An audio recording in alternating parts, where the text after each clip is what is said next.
আমাদের এই গল্পের নাম অন্তরালের গল্প। ধানমন্ডির ৩২ নম্বরের কাছাকাছি ব্যস্ত রাস্তার ধারে নাবিলার ক্যাফে। চায় শুরু, সকাল থেকেই গমগম করছে। ধোঁয়ায় মাখা চায়ের গন্ধ আর গরম গরম পরোটা পরিবেশকে সজীব করে তুলেছে। নাবিলা ব্যস্ত হাতে কাজ করলেও তার চোখে উদ্বেগ স্পষ্ট। ছেলের স্কুলের খরচ, ক্যাফের কর্মচারীদের বেতন, সব মিলিয়ে জীবন চালানো যেন এক চ্যালেঞ্জ। কিন্তু আজকের সকালটা অন্যরকম। একদিকে বৃষ্টির ফোঁটা টিনের চালে পড়ার মিষ্টি আওয়াজ, অন্যদিকে ক্যাফের দরজা ঠেলে ভেতরে প্রবেশ করছে এক পরিচিত মুখ। তার নাম তারেক। নাবিলার বিশ্ববিদ্যালয়ের দিনের বন্ধু, যে হঠাৎ করে হারিয়ে গিয়েছিল তার জীবন থেকে। তারেকের হালকা ভেজা জামা, ঝকঝকে চুল আর চোখের গভীর চাহনি দেখে নাবিলার বুকের ভিতর অজানা রোমাঞ্চ বয়ে যায়। তুমি এখানে? অবাক হয়ে জিজ্ঞেস করে নাবিলা। তোমার ক্যাফের কথা শুনে ভাবলাম দেখে যাই, তারেক বলল। কিন্তু তার গলায় একটা গভীরতা ছিল যা বুঝিয়ে দিল তার এখানে আসার পেছনে আরও বড় কারণ আছে।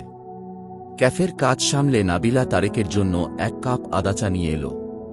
দুই বন্ধুর মধ্যে প্রথম দিকে একটু আনমনা ভাব থাকলেও ধীরে ধীরে কথার স্রোত বইতে শুরু করল। তারেক জানায় সে এখন একজন অনুসন্ধানী সাংবাদিক।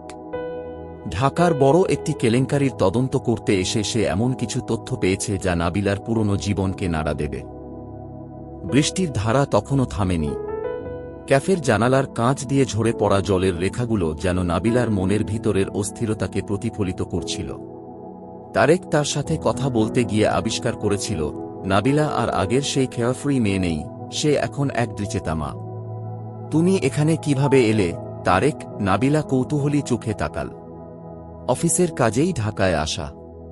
কিন্তু ভেবেছিলাম তোমার সঙ্গে দেখা না করে যাওয়া অন্যায় হবে, তারেক উত্তর দিল। তবে তার কণ্ঠে এমন কিছু ছিল যা নাবিলাকে চিন্তায় ফেলে দিল। চায়ের কাপ হাতে নিয়ে তারেক জানায় যে সে এমন একটি জটিল মামলার তদন্ত করছে যেখানে অবৈধ জমি দখলের সাথে বড় মাপের কয়েকটি রাজনৈতিক ব্যক্তিত্বের সংশ্লিষ্টতা রয়েছে। কথা প্রসঙ্গে জানা গেল এ জটিল মামলার মূল রহস্যের সঙ্গে নাবিলার প্রাক্তন স্বামী শায়েদুল হকের সম্পৃক্ততা রয়েছে। নাবিলা শিউরে উঠল। তুমি কি বলতে চাও? আমার জীবন তো কঠিন যথেষ্ট ছিল, এখন আবার ওর নাম শুনতে হচ্ছে। তারেক নাবিলার দিকে শান্ত চোখে তাকিয়ে বলল, তুমি যদি সাহায্য করো তাহলে শুধু তোমার নয়, পুরো মহল্লাটার জন্যই সুবিচার আনতে পারি। আমি জানি তুমি কঠিন সময় পেরিয়েছ, কিন্তু আমাদের সত্যিটা প্রকাশ করার দরকার। নাবিলা দ্বিধার মধ্যে পড়ে গেল। তারেকের কথাগুলো ঠিক, কিন্তু নিজের এবং আরিফের জীবনে ঝুঁকি নেওয়ার সাহস সে পাচ্ছিল না। বৃষ্টি থেমে গেছে। রাতের নীরব শহরের মাঝে চায় শুরু, ক্যাফের জানালায় টিমটিমে আলো জ্বলছে। নাবিলা ক্যাফের এক কোণে বসে অন্যমনস্কভাবে চায়ের কাপ হাতে নিয়ে তারেকের কথা ভাবছিল। তারেক যা বলেছে তার প্রতিটা শব্দ যেন তার মনে হাজারো প্রশ্নের বন্যা বইয়ে দিয়েছে। এই সময় দরজায় কড়া নাড়ার শব্দে নাবিলা চমকে ওঠে। দরজা খুলতেই পারভিন আপা ভেতরে ঢোকেন। হাতে একটা ছোট কাপড়ের ব্যাগ। এত রাতে কাজ করছো নাকি? পারভিন আপা অমায়িকভাবে জিজ্ঞাসা করেন। না, ভাবছিলাম একটু সময় নিজের জন্য নিই। কিন্তু আপনি এত রাতে? নাবিলা কৌতূহলী। পারভিন আপা ব্যাগটা টেবিলের উপর রেখে বললেন, এই নাও, বাচ্চাটার জন্য শীতল পাটি কিনেছিলাম, ভাবলাম দিয়ে যাই। আরেকটা কথা বলি, মেয়েটা, সাবধানে থেকো। আজ সকালে বাজারে শোনা গেল তোমার প্রাক্তন শ্বশুর বাড়ির কিছু লোক এলাকায় ঘোরাঘুরি করছে। নাবিলার মুখ ফ্যাকাশে হয়ে গেল। সেই ভয়ঙ্কর অতীতের গল্পগুলো আবার যেন সামনে উঠে আসছে। কিন্তু তারেক কথা দিয়েছে যে এই যুদ্ধে সে নাবিলার পাশে থাকবে। নাবিলা কি এই সাহস সঞ্চয় করতে পারবে? বা তার জীবনের এই রক্তমাখা স্মৃতি কি তাকে নতুন কোনো বিপদের মুখে ঠেলে দেবে? ভোরবেলা ধানমন্ডির সরু গলিগুলো তখনও ঘুমে আচ্ছন্ন, কিন্তু চায়ে শুরু ক্যাফেতে আলো জ্বলে উঠেছে। ক্যাফের ছোট্ট অফিসের কোণে বসে নাবিলা তারেকের দেওয়া একটি ফাইল খুলে দেখছিল। ফাইলের ভেতর জমি দখল কেলেঙ্কারির নথি আর প্রমাণের ফটোকপি। তারেক বলেছিল এই কেলেঙ্কারির সঙ্গে শায়েদুল হকের প্রত্যক্ষ সংশ্লিষ্টতা রয়েছে। ফাইলটি দেখে নাবিলা তার অতীতের ভীতি আর বর্তমানের বাস্তবতার মধ্যে আটকে যায়। তারেক ইতিমধ্যে ক্যাফের বাইরে দাঁড়িয়ে ফোনে কথা বলছিল, গলায় তীক্ষ্ণ আত্মবিশ্বাস। তুমি কি সত্যিই ভেবেছ আমি এই যুদ্ধে নামতে রাজি হব? নাবিলা তারেকের দিকে তাকিয়ে প্রশ্ন করল। তারেক তার ফোনটি পকেটে রেখে বলল, নাবিলা, তুমি জানো না তোমার ভূমিকার গুরুত্ব। তোমার কাছে এমন কিছু তথ্য আছে যা অন্য কারো কাছে নেই। তুমি চাইলেই শায়েদুলের খেলা বন্ধ করে দিতে পারো। নাবিলা নিজের মধ্যে দ্বন্দ্ব বোধ করে। একদিকে তার ছেলের নিরাপত্তা আর অন্যদিকে তারেকের অনুরোধ। এই সময়ে পারভিন আপা ক্যাফেতে এসে ঢুকলেন। তার হাতের চুড়িগুলো টুংটাং শব্দ তুলছিল। এই তারেক মিয়া? পারভিন আপা জিজ্ঞাসা করলেন। তোমার ফাইলপত্রে তো দেখি আমাদের মহল্লার নাম জড়ানো। তুমি আসলে কি করছো? তারেক একটু হাসলেন। আপা, আমি কেবল সত্যটা প্রকাশ করতে চাই। আমাদের মহল্লার মানুষদের অধিকার রক্ষার জন্য কাজ করছি। পারভিন আপার মুখে একটা সামান্য হাসি ফুটে উঠল। তা ভালো কথা, তবে সাবধানে থেকো। আমাদের মহল্লার দুষ্ট মানুষগুলো এত সহজে ছাড় দেবে না। নাবিলা গভীরভাবে ভাবতে শুরু করে। তারেকের নির্ভীকতা আর পারভিন আপার হালকা আস্থার কথাগুলো যেন তাকে নতুন করে সাহস দেয়। ঢাকার আকাশে কালো মেঘ জমতে শুরু করেছে, কিন্তু চায়ে শুরু ক্যাফের ভেতরে উত্তেজনার মেঘ আরও ভারী।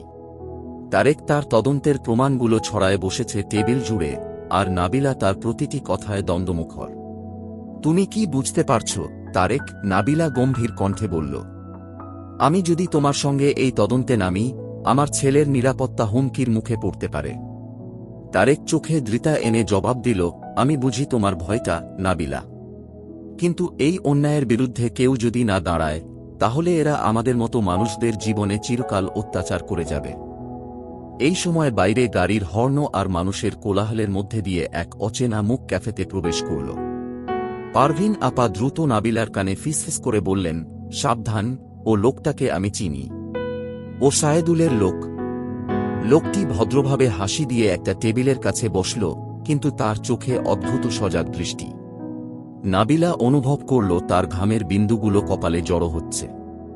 তারেক কাগজপত্র দ্রুত গুছিয়ে বলল, তুমি চিন্তা করো না, আমি আছি। এখন যা করতে হবে সেটা হচ্ছে একটু স্মার্ট হতে হবে। লোকটি তার চা শেষ করে চলে যাওয়ার সঙ্গে সঙ্গে পারভিন আপা বললেন, এই তো শুরু হলো, নাবিলা। তুমি সাবধানে থেকো। নাবিলার মাথা তখন চিন্তায় ভারী। তারেকের সঙ্গে কাজ করা কি সত্যিই সম্ভব হবে? আরিফের মুখটা মনে আসতেই তার মন দুর্বল হয়ে পড়ে। কিন্তু তারেকের চাহনি যেন বলে দিচ্ছিল, এই যুদ্ধে নাবিলা একা নয়। রাত গভীর হয়ে এসেছে এবং ধানমন্ডির সরু গলিতে অন্ধকার যেন আরও ঘন হয়েছে। চায়ে শুরু ক্যাফেতে নীরবতা, কিন্তু নাবিলার মনের ভেতরে দুশ্চিন্তার ঝড়। পারভিন আপার কথাগুলো কানে বাজছে, তোমার প্রাক্তন শ্বশুরবাড়ির লোকজন ঘোরাফেরা করছে। তারেক এখনও ক্যাফের ছোট্ট অফিসে বসে প্রমাণপত্র ঘাঁটাঘাঁটি করছে। তাকে দেখে বোঝা যায় না যে এই লড়াইয়ের ঝুঁকি নিয়ে তার ভেতরে কোনো ভয় বা সংশয় আছে। তুমি ভাবছ এই লড়াইয়ে আমরা কতদূর যেতে পারব? তারেক শান্ত কণ্ঠে বলল, যেন নাবিলার মনের কথা পড়ে ফেলেছে। আমি শুধু আমার ছেলে আরিফের কথা ভাবছি, নাবিলা জবাব দিল। তার কণ্ঠে ক্লান্তির সুর ছিল। তার জীবনে আমি আর কোনো অশান্তি চাই না। তারেক একটি কাগজের ফাইল হাতে নিল। জানো নাবিলা, এ ফাইলের মধ্যে এমন কিছু আছে যা শুধু শায়েদুলকে নয়, পুরো চক্রটাকেই মুখোশ খুলে দিতে পারে। কিন্তু আমাকে তোমার সাহায্য দরকার। এই সময় ক্যাফের দরজা হঠাৎ খোলা হল। একজন হালকা শার্ট আর প্যান্ট পরা যুবক ভেতরে প্রবেশ করল। তার চোখে শীতল দৃষ্টি আর মুখে এক ধরনের অদ্ভুত নিষ্ঠুর হাসি। আপনারা খুব ব্যস্ত মনে হচ্ছে, লোকটা বলল। তার কণ্ঠে ছিল এক ধরনের হুমকি। তারেক ধীর কণ্ঠে জিজ্ঞাসা করল, আপনি কে? এখানে কি চান? লোকটি ক্যাফের টেবিলে ধপ করে বসে পড়ল। আমি শুধু বলতে এসেছি, যেটা তোমরা করছো সেটা বন্ধ করো। কারণ তোমাদের মতো লোকেরা বেশি এগোতে চাইলে এর খেসারত দিতে হয়। নাবিলার চোখ ধীরে ধীরে রাগ আর ভয় মিশিয়ে জ্বলে উঠল। তারেক কিন্তু সম্পূর্ণ শান্ত। সে লোকটির চোখের দিকে তাকিয়ে দৃঢ়কণ্ঠে বলল, সত্য চিরকাল টিকে থাকে, আর মিথ্যের শক্তি বেশিদিন টেকে না। লোকটি কিছুক্ষণ চুপ করে রইল। তারপর এক অশুভ হাসি দিয়ে বলল, দেখি কতদিন টিকে থাকো। সে উঠে চলে গেল। এই ঘটনার পর নাবিলা আর তারেক বুঝল, সামনে যে যুদ্ধ অপেক্ষা করছে তা আর সহজ হবে না। রাতে ঢাকার বাতাস ভারী হয়ে আছে। চায় শুরু ক্যাফের ভেতরে এখনো আলো জ্বলছে, কিন্তু পরিবেশ কিছুটা অস্থির। তারেক এবং নাবিলা তাদের পরবর্তী পদক্ষেপ নিয়ে গভীর আলোচনা করছে। নাবিলা মাথায় হাত দিয়ে বসে আছে, আর তারেক একটা ছোট নোটবুকে তাড়াহুড়ো করে কিছু লিখছে। আমাদের যে করেই হোক প্রথমে নিজেদের নিরাপত্তা নিশ্চিত করতে হবে, তারেক বলল। যে লোকটা আজ এসেছিল ও ছিল শুধু একবার হুমকি দেওয়া। পরের বার হয়তো ওরা আরও বড় কিছু করতে পারে। নাবিলা একটা দীর্ঘশ্বাস ফেলে বলল, আমাদের কি এই যুদ্ধে নামতেই হবে? আমি আমার ছেলের জীবন নিয়ে ঝুঁকি নিতে চাই না। তারেক তার নোটবুক বন্ধ করে বলল, তুমি যদি এখন কিছু হতো তাহলে ওরা জয়ী হবে। তুমি শুধু তোমার ছেলের কথা ভাবছ, কিন্তু এই মহল্লার বাকি পরিবারের কি হবে? ওদেরও তো বাঁচার অধিকার আছে। নীরবতা নেমে আসে। নাবিলা জানে তারেক ঠিক বলছে, কিন্তু তার ভেতরে দ্বন্দ্ব বাড়ছে। এই সময় বাইরে একটা গাড়ির টায়ারের শব্দ শুনে দুজনেই চমকে ওঠে। পারভিন আপা দ্রুত এসে ঢুকে পড়েন, তার মুখে আতঙ্কের ছাপ। তোদের সাবধান থাকতে বলেছিলাম না? এই মহল্লার রাস্তায় আজ সন্ধ্যায় একটা অচেনা লোক ঘুরতে দেখেছি। ওকে আমার ভালো লাগছে না। তারেক পারভিন আপার দিকে তাকিয়ে শান্ত স্বরে বলল, আপা, আপনি চিন্তা করবেন না।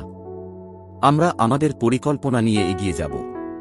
আর যদি কিছু হয় আমরা একসঙ্গে এর মোকাবিলা করব। নাবিলার মন তখন জটিল হয়ে আছে। সে পারভিন আপার আতঙ্কিত মুখ আর তারেকের নির্ভীক দৃষ্টি একসঙ্গে দেখতে পাচ্ছে। তার মনের ভেতর এক নতুন সাহস জন্ম নিচ্ছে। সে জানে সত্যের জন্য এই লড়াইটা তাকে করতেই হবে। ঢাকার আকাশে বৃষ্টি ফিরে এসেছে, কিন্তু এই বৃষ্টি যেন অশুভ বার্তা নিয়ে এসেছে। চায় শুরু ক্যাফেতে তারেক আর নাবিলা গভীর এক পরিকল্পনায় নিমগ্ন। তাদের জানা ছিল না যে শত্রুপক্ষ তাদের ওপর নজর রাখছে। ক্যাফের বাইরে এক পুরনো গাড়ি দাঁড়িয়েছিল। গাড়ির জানালা থেকে এক অচেনা লোক ক্যাফের দিকে গভীরভাবে নজর দিচ্ছিল। ভেতরে বসে থাকা তারেক আর নাবিলা এই চোখের আড়ালের ভয়ঙ্কর অস্তিত্বের কথা টের পায়নি। নাবিলা, কাল সকালে আমরা মহল্লার কিছু লোকজনকে নিয়ে একটি সভা করতে পারি। সবাইকে আমাদের পরিকল্পনার কথা জানাতে হবে, তারেক দৃঢ়কণ্ঠে বলল। তুমি কি নিশ্চিত? যদি কেউ আমাদের পরিকল্পনা শত্রুপক্ষের কাছে ফাঁস করে দেয়? নাবিলা দ্বিধাগ্রস্ত কণ্ঠে জিজ্ঞাসা করল। তারেক একটা ক্ষণিকের জন্য চুপ করে রইল, তারপর বলল, আমরা ঝুঁকি নিচ্ছি, কিন্তু এই লড়াইটা আমাদের একসঙ্গে লড়তে হবে। সবাইকে সচেতন করতে হবে। এই সময় বাইরে থেকে একটি বিশাল শব্দ এলো। তারা দুজনেই চমকে উঠে ক্যাফের দরজার দিকে ছুটল। দরজা খুলতেই দেখল একটি কাগজ তাদের দরজার নিচ দিয়ে গলিয়ে দেওয়া হয়েছে। কাগজে লাল কালিতে বড় বড় অক্ষরে লেখা, থেমে যাও, নয়তো পরিণতি হবে ভয়াবহ। নাবিলার হাত কাঁপতে শুরু করল। তারেক কাগজটি নিয়ে বলল, এখন এটা ব্যক্তিগত হয়ে গেছে। ওরা আমাদের ভয় দেখানোর চেষ্টা করছে, কিন্তু আমরা পিছু হটব না। নাবিলার মন দোলাচলে ছিল। সে আরিফের কথা মনে করল। একদিকে নিজের ছেলের নিরাপত্তা, অন্যদিকে মহল্লার মানুষের অধিকারের লড়াই। এই দ্বন্দ্ব তাকে ভেতরে ভেতরে কুরে কুরে খাচ্ছিল। তারেক ধীর গলায় বলল, নাবিলা, তোমাকে সিদ্ধান্ত নিতে হবে। আমরা একসঙ্গে থাকলে ওরা সহজে কিছু করতে পারবে না। নাবিলা গভীর শ্বাস নিল। তার চোখে এক ধরনের অদ্ভুত দৃঢ়তা ফুটে উঠল। আমাদের লড়াই চালিয়ে যেতে হবে। আমি ভয় পেয়ে জীবন কাটাতে চাই না। নাবিলা আর তারেকের লড়াই তাদের নিজেদের জীবনের চেয়েও বড় হয়ে উঠেছে। একদিকে মহল্লার মানুষের বিশ্বাস আর অন্যদিকে শত্রুপক্ষের চোখে ভয় ধরানোর পায়তারা। এই দুইয়ের মাঝে দাঁড়িয়ে তারা। সকালবেলায় চায় শুরু ক্যাফেতে অপ্রত্যাশিতভাবে এক নতুন চরিত্র প্রবেশ করে। তার নাম রায়হান, এক তরুণ আইনজীবী, যিনি মহল্লার একজন প্রবীণ বাসিন্দার মাধ্যমে তাদের কথা শুনে এসেছে। রায়হান সরাসরি তারেকের দিকে তাকিয়ে বলল, আমি আপনাদের সাহায্য করতে চাই। তারেক একটু সন্দেহের চোখে তাকিয়ে বলল, আপনি জানেন এটা কতটা বিপজ্জনক হতে পারে? রায়হান শান্ত কণ্ঠে বলল, আমি জানি। কিন্তু অন্যায়ের বিরুদ্ধে কথা বলার জন্যই আমি আইনজীবী হয়েছি। আপনারা যদি আমার সাহায্য নিতে চান, আমি প্রস্তুত। নাবিলা চুপচাপ রায়হানের দিকে তাকিয়েছিল। তরুণটির চোখে একরকম দৃঢ়তা আর সততা স্পষ্ট ছিল। তারেক এক মুহূর্তের জন্য ভেবে বলল, আমাদের একজন আইনজীবীর খুব দরকার। রায়হান, আমরা তোমাকে আমাদের সঙ্গে কাজ করার সুযোগ দেব।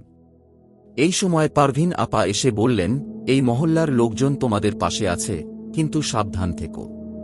শত্রুপক্ষের লোকেরা আজকাল আরও সক্রিয় হয়ে উঠছে।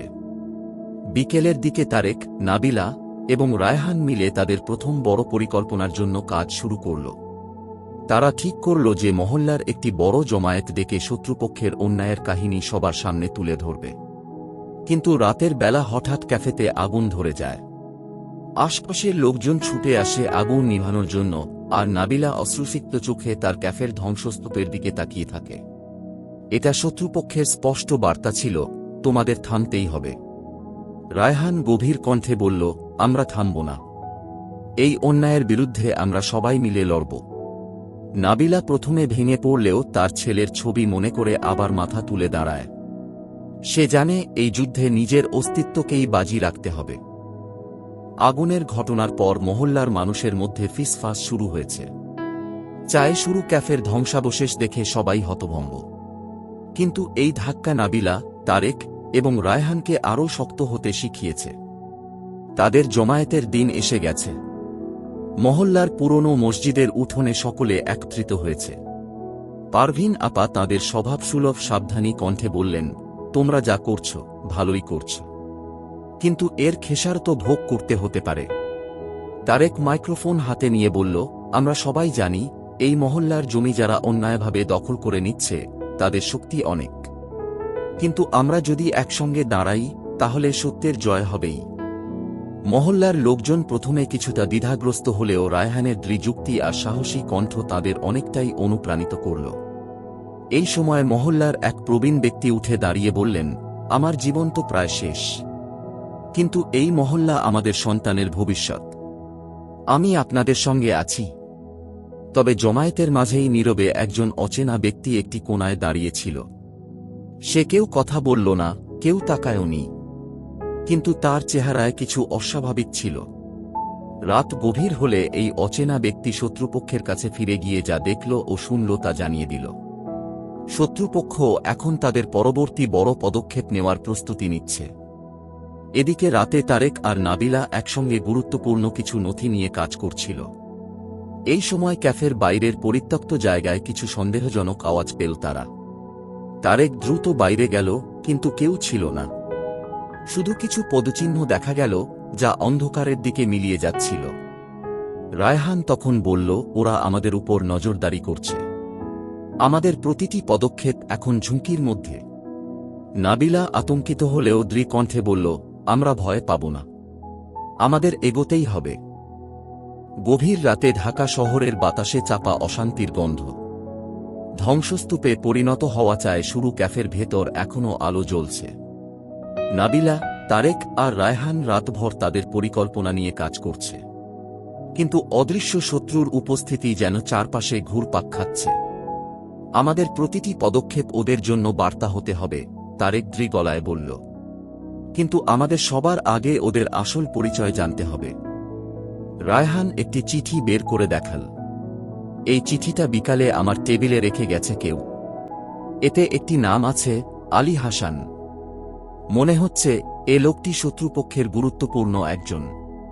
এই সময় পারভিন আপা হন্তদন্ত হয়ে এসে বললেন, আমার পরিচিত এক ভদ্রলোক বলেছেন কাল রাতে একটা অচেনা গাড়ি মহল্লার কাছে ঘোরাঘুরি করছিল। এদের ব্যাপারে সাবধান থাকতে হবে। তারেক এবার আর দেরি না করে সিদ্ধান্ত নিল। রায়হান, তুমি আইনগত পথে ওদের বিরুদ্ধে আমাদের প্রস্তুতি নিতে থাকো, আর আমি আলী হাসান সম্পর্কে খোঁজ নেব। নাবিলা চুপ করে সব শুনছিল। সে জানত এই যুদ্ধে শুধু পরিকল্পনা যথেষ্ট নয়, এর সাথে সাহস আর আত্মবিশ্বাসও প্রয়োজন।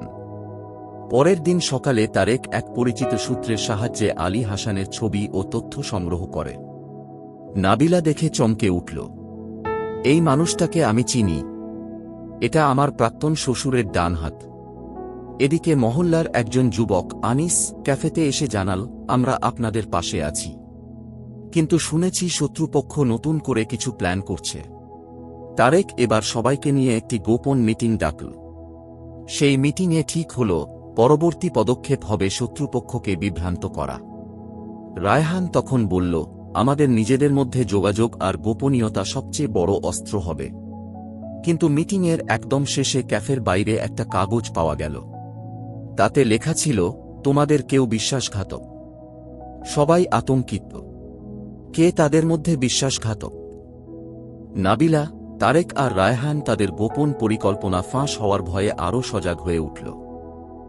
রাতে মিটিং শেষ হবার পর নাবিলা আর তারেক একসঙ্গে ফিরে বসে। তাদের সামনে কাগজে লেখা সেই ভয়ঙ্কর বার্তা, তোমাদের কেউ বিশ্বাসঘাতক, সেই লাইনটা যেন এক ঝড় তুলে দিয়েছে সবার মনে। তারেক কিছুক্ষণ চুপ থেকে বলল, আমাদের পুরো পরিকল্পনা নতুন করে সাজাতে হবে। যদি দলের মধ্যেই কেউ বিশ্বাসঘাতক থাকে, তাহলে ওদের ভেতরের সব তথ্য ফাঁস করতে বেশিদিন সময় লাগবে না। নাবিলা চিন্তিত কণ্ঠে বলল, কিন্তু আমরা কিভাবে বুঝব কে আমাদের সঙ্গে আছে আর কে বিপক্ষে? রায়হান ধীর গলায় বলল, আমাদের সবাইকে নজরে রাখতে হবে। কিছু এমন করতে হবে যা দিয়ে সত্যিকারের বিশ্বাসঘাতক নিজেই ধরা পড়বে। তারা একটা পরিকল্পনা বানাল। শত্রুপক্ষকে বিভ্রান্ত করার জন্য তারা একটা মিথ্যে খবর ছড়াবে। সেই তথ্য যদি শত্রুপক্ষের কাছে পৌঁছায়, তবে তারা বুঝতে পারবে কে আসল বিশ্বাসঘাতক। পরের দিন মহল্লার অন্য একটি অংশের দখল নিয়ে একটি ভুয়া জমায়েতের খবর মহল্লার গুরুত্বপূর্ণ কয়েকজনের মধ্যে ছড়ানো হল। নাবিলা, তারেক এবং রায়হান অপেক্ষা করল কে এই তথ্য শত্রুপক্ষের কাছে পৌঁছাবে। এই সময় শত্রুপক্ষ তাদের পরবর্তী বড় আঘাতের পরিকল্পনা করছে। আলী হাসানের নেতৃত্বে মহল্লার এক গোপন জায়গায় একটি মিটিং চলছে। তাদের লক্ষ্য হল নাবিলা এবং তারেককে চিরতরে থামানো। এদিকে রাতের অন্ধকারে নাবিলা ক্যাফের ধ্বংসস্তূপের সামনে দাঁড়িয়ে হাতের মুঠোয় আরিফের ছোট্ট একটা আঁকা স্কেচ ধরা। তারেক তাকে পাশে এসে বলল, তুমি কষ্ট পাচ্ছ আমি জানি, কিন্তু আমাদের এই যুদ্ধ থামানো যাবে না। হঠাৎ রায়হান এসে বলল, আমরা একজনকে চিহ্নিত করেছি। আমার ধারণা আমাদের দলে একজন আছে যে শত্রুপক্ষের জন্য কাজ করছে। নাবিলা এবং তারেক চমকে উঠল। রহস্যটা আরও গাঢ় হল। কে সেই বিশ্বাসঘাতক? নাবিলা, তারেক এবং রায়হান মিলে টানটান উত্তেজনায় অপেক্ষা করছে। মিথ্যে খবর ছড়ানোর কৌশল ইতিমধ্যেই চালু করা হয়েছে, কিন্তু কে সেই বিশ্বাসঘাতক এটা বুঝতে তাদের ধৈর্য রাখতে হবে। সন্ধ্যা নামার সঙ্গে সঙ্গে পারভিন আপা এসে একটি বড় খবর দিলেন। মহল্লার বাইরে থেকে কেউ যেন তোমাদের বিষয়ে তথ্য চেয়ে যাচ্ছে। আমি বাজারে শুনলাম কেউ বলছে তোমাদের মধ্যে কেউ নাকি গোপনে অন্য পক্ষের সঙ্গে যোগাযোগ রাখছে। তারেক বুঝল সময় খুবই গুরুত্বপূর্ণ। যে কোনো মুহূর্তে শত্রুপক্ষ তাদের পরবর্তী হামলা চালাতে পারে। তাই সে সিদ্ধান্ত নিল আলী হাসানের গতিবিধি আরও গভীরভাবে পর্যবেক্ষণ করতে হবে। রায়হান এদিকে মহল্লার বিশ্বস্ত কয়েকজনের সঙ্গে বসে আলোচনায় ব্যস্ত, কিন্তু নাবিলার মন অন্যদিকে। সে লক্ষ্য করেছে ক্যাফের ধ্বংসের পর থেকে আনিসের আচরণ কিছুটা অস্বাভাবিক। আনিস কি সন্দেহের কারণ হতে পারে, নাকি এটা কেবল পরিস্থিতির চাপের ফল? রাতে তারেক একা বেরিয়ে পড়ে। সে আলী হাসানের গোপন ডেরায় পা রাখে। সেখানে সে এমন একটি তথ্য পায় যা সবকিছুকে ওলটপালট করে দেয়। আলী হাসান এবং শত্রুপক্ষ সরাসরি মহল্লার উপর বড় ধরনের আঘাত হানার পরিকল্পনা করছে। তারেক দ্রুত নাবিলা এবং রায়হানকে সবকিছু জানাতে ফিরে আসে। তারা সিদ্ধান্ত নেয় মহল্লাবাসীকে সাবধান করতে হবে। কিন্তু নাবিলার কপালে চিন্তার ভাঁজ। যদি আমাদের ভেতর কেউ এই তথ্য শত্রুপক্ষের কাছে পাঠায়। এই সময় আনিস এসে গোপনে রায়হানের কাছে কিছু বলতে গেল। তারেক দূর থেকে লক্ষ্য করল, কিন্তু কিছু বুঝতে পারল না। এর মধ্যেই মহল্লার বাইরে আবার অচেনা গাড়ি ঘোরাঘুরি শুরু করল। নীরবতাকে ভেঙে রায়হান ঘোষণা করল, আমাদের মধ্যে বিশ্বাসঘাতক নিশ্চিত আছে, তবে আমরা খুব শিগগিরই তাকে ধরব। রাতটা চাঁদের আলোহীন। ঢাকার বাতাসে এক ধরনের চাপা শ্বাসরোধী ভীতি। চায় শুরু ক্যাফের ধ্বংসস্তূপের কাছেই একটি অস্থায়ী তাঁবুতে নাবিলা, তারেক এবং রায়হান একত্রিত। তারা জানে যে কোনো মুহূর্তে পরিস্থিতি আরও ভয়ানক হতে পারে। আজকের পরিকল্পনাটা ঠিকমতো চালাতে হবে। শত্রুপক্ষ যেন বুঝতে না পারে আমরা কি করব, তারেক বলল। কিন্তু তার কণ্ঠে একটি অদ্ভুত চাপা গম্ভীরতা ছিল। এই সময় আনিস ভিতরে ঢুকে পড়ল। তার চোখে ক্লান্তি, কিন্তু মুখে একটু রহস্যময় হাসি। আমি এখনো ভেবেছি আমাদের পরিকল্পনা ঠিক আছে, সে বলল। রায়হান তার দিকে তীক্ষ্ণ দৃষ্টিতে তাকাল। তোমার কথা শোনার পরেও কিছু একটা আমার ঠিক মনে হচ্ছে না, আনিস। আমাদের কোনো প্রশ্ন করতে হলে তুমি বিরক্ত হবে না তো? আনিস একটু নার্ভাস মনে হল। তারেক আর রায়হান একে অপরের দিকে চোখের ইঙ্গিত করল। তাদের সন্দেহ ক্রমেই গাহচ্ছিল। পরের দিন সকালে আলী হাসানের লোকেরা তাদের গোপন জায়গা থেকে নতুন পরিকল্পনা নিয়ে মহল্লায় ঢোকার চেষ্টা করল। কিন্তু এইবার নাবিলা আর তারেক আগে থেকেই প্রস্তুত ছিল। মহল্লার কয়েকজন যুবকের সাহায্যে তারা লোকগুলোকে রাস্তা থেকে সরিয়ে দিতে সক্ষম হল। কিন্তু বড় চমক তখনও বাকি ছিল। রাতের বেলা আনিস ক্যাফেতে এসে হঠাৎ করে চিৎকার করে উঠে বলল, আমার আর এভাবে চলতে পারবে না। সবার চোখ তার দিকে। সে কাঁপতে কাঁপতে বলতে শুরু করল, আমি ভুল করেছিলাম। আমি ওদের কাছে তথ্য সরবরাহ করেছিলাম। কিন্তু আমি সত্যিই বুঝতে পারিনি ওরা এত বড় ক্ষতি করবে। আমি ভেবেছিলাম ওরা আমাকে শুধু ভয় দেখাচ্ছে। নাবিলার চোখ বিস্ময়ে বড় হয়ে গেল।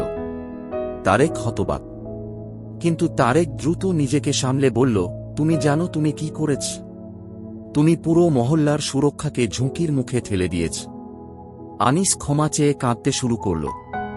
কিন্তু এই সময় রায়হান গম্ভীর কণ্ঠে বলল, তোমাকে এখন আমাদের জন্য কাজ করতে হবে।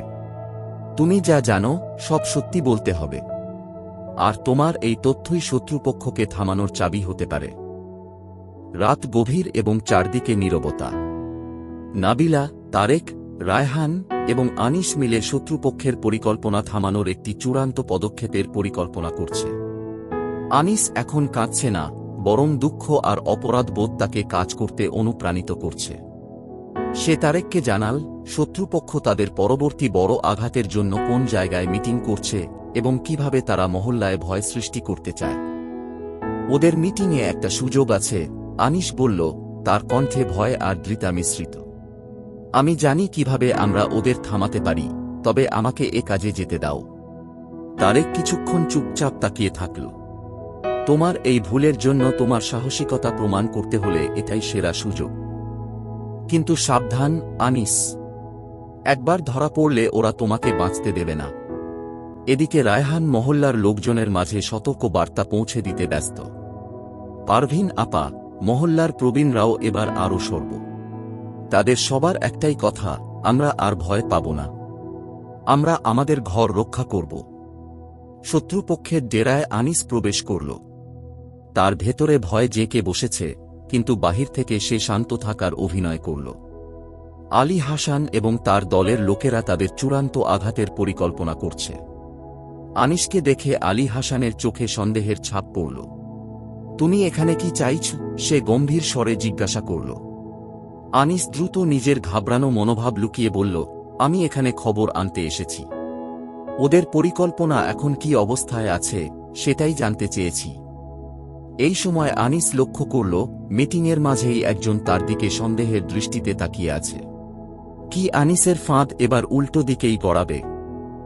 আনিস শত্রুপক্ষের ডেরায় নিজের শান্ত ভাব ধরে রাখার চেষ্টা করছিল, কিন্তু তার বুকের ভেতর হৃদয়ের স্পন্দন যেন আশেপাশের সবাই শুনতে পাচ্ছে। আলী হাসানের লোকজন তাকে সন্দেহের চোখে দেখছে। ঠিক তখনই আলী হাসান বলল, তোমার মতো একজন বাইরে থেকে আসা লোকের ওপর আমরা কতটা ভরসা করতে পারি? প্রমাণ দাও যে তুমি আমাদের পক্ষে আছ।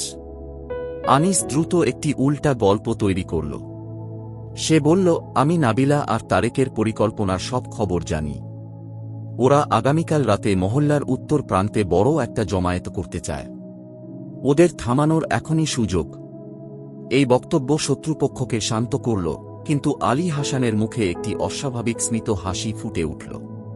সে আনিসের দিকে তাকিয়ে বলল, তোমাকে যদি বিশ্বাস করতে হয় তাহলে আমাদের সঙ্গে থেকে আরও কিছু কাজ করতে হবে।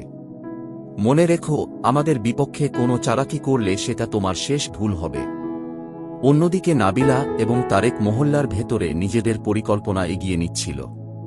তারা জানত আনিস তাদের জন্য বিপদের কারণ হতে পারে, কিন্তু তারা এটাও বিশ্বাস করত যে আনিস তার ভুলের প্রায়শ্চিত্ত করতে সত্যিই চায়। রাত গভীর হওয়ার সঙ্গে সঙ্গে তারেক মহল্লার উত্তর প্রান্তে গিয়ে নিজের লোকজনকে সতর্ক করল। শত্রুপক্ষ আমাদের বিভ্রান্ত করতে চাইবে, সে বলল। আমাদের সবার সঙ্গে যোগাযোগ ঠিক রাখতে হবে এবং মনে রাখবেন আমরা একসঙ্গে থাকলে ওরা কোনোভাবেই আমাদের ভাঙতে পারবে না। আনিস যখন ডেরার ভেতরে ছিল তখন সে শত্রুপক্ষের পরিকল্পনা শুনতে পেল। ওরা উত্তর প্রান্তে আঘাত হানার বদলে মূল মহল্লার কেন্দ্রে হামলা চালাবে। আনিস দ্রুত বের হয়ে এই খবর নাবিলা আর তারেককে জানানোর জন্য ছুটতে লাগল, কিন্তু পথে অন্ধকারে ওত পেতে থাকা একজন শত্রু তাকে থামিয়ে দিল। আনিসের মুখ থেকে সত্য ফাঁস হওয়ার আগে কি সে বেঁচে ফিরতে পারবে, নাকি এই যুদ্ধে তার অবদান সেখানেই শেষ হয়ে যাবে? আনিস দ্রুত অন্ধকার গলির ভেতর দিয়ে দৌড়াচ্ছিল। তার কানে শত্রুপক্ষের পরিকল্পনার প্রতিটি শব্দ প্রতিধ্বনিত হচ্ছিল, আর তার মনের একটাই লক্ষ্য, নাবিলা ও তারেককে এটা জানানো। কিন্তু হঠাৎ একটি কালো ছায়া তার পথ আটকে দাঁড়ায়। তুমি কোথায় যাচ্ছ? আনিস শীতল কণ্ঠস্বর ভেসে আসে। সামনের ছায়া থেকে আলী হাসান নিজে বেরিয়ে আসে, তার চোখে নিষ্ঠুর হাসি। আনিস ভীত হলেও নিজের ভেতরের শক্তিকে জাগিয়ে বলল, আমার কোনো কাজ নেই এখানে। আলী হাসান তার সামনে দাঁড়িয়ে বলল, তুমি আমাদের বিশ্বাসঘাতকতা করছ। আমি জানি তুমি কোথায় যাচ্ছ। তুমি কি ভাবছ তুমি বেঁচে যাবে? আনিস কিছু বলার আগেই আলী হাসানের লোকেরা তাকে ঘিরে ধরে। তাদের হাতে লাঠি ও চেন, চোখে হিংসার আগুন। আনিস জানে এখান থেকে বাঁচতে হলে কৌশল খুঁজতে হবে। এদিকে ক্যাফেতে নাবিলা আর তারেক গভীর চিন্তায় মগ্ন। আনিস ফিরে না আসায় তাদের মন খারাপ হতে থাকে। রায়হান বলল, আমাদের দ্রুত কিছু একটা করতে হবে। আমি ভয় পাচ্ছি আনিস ফাঁদে পড়েছে। তারেক সিদ্ধান্ত নেয়, আমাদের সবাই মিলে ওকে খুঁজে বের করতে হবে। আমরা হাত গুটিয়ে বসে থাকতে পারি না। অন্যদিকে আনিস নিজের সাহসিকতার পরিচয় দিয়ে শত্রুপক্ষকে ধোঁকা দিয়ে পালিয়ে যেতে সক্ষম হয়, কিন্তু পালানোর সময় তার কাঁধে এক আঘাত লাগে। রক্তাক্ত অবস্থায় সে গলির মধ্যে পড়ে থাকে। এক যুবক, যার নাম রাকিব, হঠাৎ সেখানে এসে আনিসকে উদ্ধার করে। রাকিব একসময় শত্রুপক্ষের হয়ে কাজ করত, কিন্তু অন্যায়ের বিরুদ্ধে দাঁড়ানোর সাহস রাখে। আনিসের মুখ থেকে পুরো ঘটনা শুনে রাকিব তাকে নাবিলা ও তারেকের কাছে ফিরিয়ে নিয়ে যাওয়ার সিদ্ধান্ত নেয়। এই সময় শত্রুপক্ষ মহল্লার কেন্দ্রে হামলার পরিকল্পনায় চূড়ান্ত প্রস্তুতি নিচ্ছিল। আলী হাসানের লোকেরা ধ্বংস আর বিশৃঙ্খলার জন্য প্রস্তুত, কিন্তু তারা জানত না নাবিলা, তারেক এবং মহল্লার মানুষ এখন সম্পূর্ণ প্রস্তুত। রাতের ঢাকা শহর যেন একটি বিস্ফোরণের আগে থমকে রয়েছে। রাকিব আনিসকে রক্তাক্ত অবস্থায় নাবিলা আর তারেকের কাছে নিয়ে এলো। আনিস ততক্ষণে অর্ধচেতন, কিন্তু তার ঠোঁট থেকে একটি কথাই বেরিয়ে এলো, মহল্লার কেন্দ্রে হামলা, থামাতে হবে। তারেক সঙ্গে সঙ্গে মহল্লার লোকজনকে সতর্ক করার জন্য সবাইকে ডাকতে শুরু করল। রায়হান মহল্লার প্রবীণ ও যুবকদের একত্রিত করল। এইবার পুরো মহল্লা যেন একটি শক্ত দেয়ালে পরিণত হল। পারভিন আপা, যিনি এতদিন শুধু সতর্কতার কথা বলতেন, এবার নিজেই বললেন, আমরা যদি একসঙ্গে থাকি ওদের কোনো শক্তি আমাদের ভাঙতে পারবে না। এদিকে শত্রুপক্ষ আলী হাসানের নেতৃত্বে ধ্বংসের পরিকল্পনা নিয়ে এগোতে শুরু করেছে, কিন্তু ওরা জানে না যে মহল্লার মানুষ এখন প্রস্তুত। রাকিব এই প্রথমবারের মতো প্রকাশ করল যে সে শত্রুপক্ষের ভেতরের কয়েকটি দুর্বলতার কথা জানে, যা তাদের পরিকল্পনাকে ব্যর্থ করতে পারে। তারেক রাকিবের দেওয়া তথ্যের ওপর ভিত্তি করে একটি পাল্টা কৌশল তৈরি করল। মহল্লার বিভিন্ন স্থানে নজরদারি বসানো হল। নারী, পুরুষ, এমনকি কিশোর কিশোরীরাও নিজেদের দায়িত্ব ভাগ করে নিল। রাত গভীর হল। শত্রুপক্ষ মহল্লার কেন্দ্রে প্রবেশ করতেই ফাঁদে পড়ে গেল। মহল্লার প্রতিটি মানুষ যেন এক একটি সৈনিক হয়ে উঠল। আলী হাসান তার দিক থেকে আক্রমণ করার চেষ্টা করলেও নাবিলা আর তারেকের পরিকল্পনার কাছে ব্যর্থ হল। এই যুদ্ধের মধ্যে আনিস আবার সাহস করে উঠে দাঁড়াল। নিজের সমস্ত ভুলের প্রায়শ্চিত্ত করতে গিয়ে সে আলী হাসানের সামনে গিয়ে দাঁড়াল। তোমার ষড়যন্ত্র এখানেই শেষ, আনিস বলল। শত্রুপক্ষের লোকজন ধীরে ধীরে পালাতে শুরু করল। আলী হাসান ধরা পড়ল, আর রায়হানের দেওয়া আইনি ব্যবস্থা দ্রুততার সঙ্গে চালু করা হল। যুদ্ধ শেষে মহল্লা আবার শান্ত হল।